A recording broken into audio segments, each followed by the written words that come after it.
मध्य प्रदेश, राजस्थान, छत्तीसगढ़ में बीजेपी ने भगवा झंडा लहराया तो तेलंगाना में मिली जीत से कांग्रेस को थोड़ा खुश होने का मौका जरूर मिला।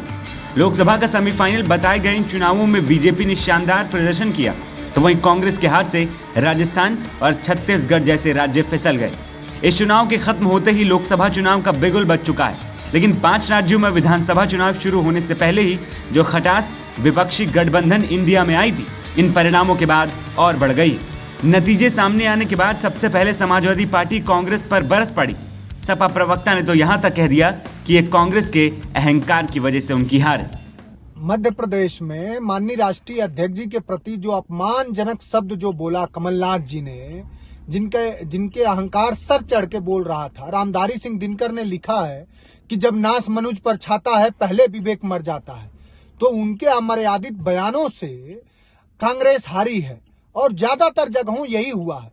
क्योंकि कांग्रेस ने जिस तरह से उत्तर प्रदेश में एक दलित का अपमान करके 21 व्यक्ति को प्रदेश अध्यक्ष बना दिया, एक देश के बड़े नेता जो आज के दौर में बहुजनों के नायक हैं माननीय अखिलेश यादव जी, जो मंडल कमीशन और जातिगत जनगणना को लेकर के जो बहुजन वर्ग के सामाजिक, आर्थिक, राजनैतिक और सभी तरह के भागीदारी की लड़ाई लड़ रहे हैं, जिन्होंने अपने दम पर भारतीय जनता पार्टी को कई बार नाकों चने चबवाया, उस बड़े नेता को अपमानजनक शब्दों से संबोधित करना कांग्रेस पर भारी पड़ा है।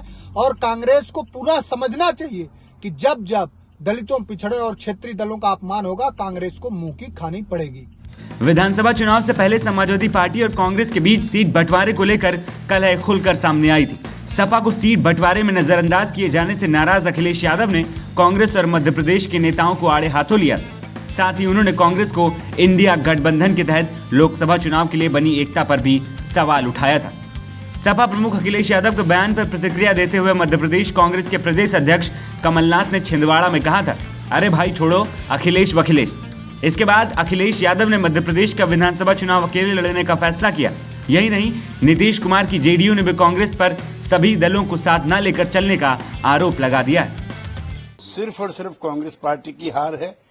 उन्होंने गठबंधन के किसी भी घटक दल से न संपर्क किया, न सहयोग माना।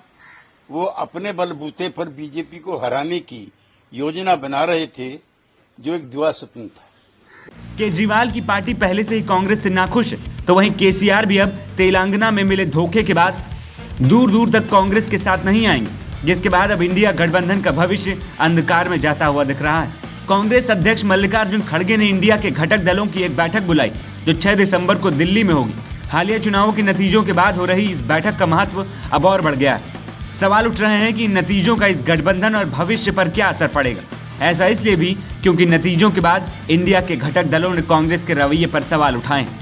नतीजों के बाद अब इंडिया गठबंधन भाजपा के रचे चक्रव्यूह को 2024 लोकसभा चुनाव में कैसे भेद पाएगा, ये देखना दिलचस्प होगा।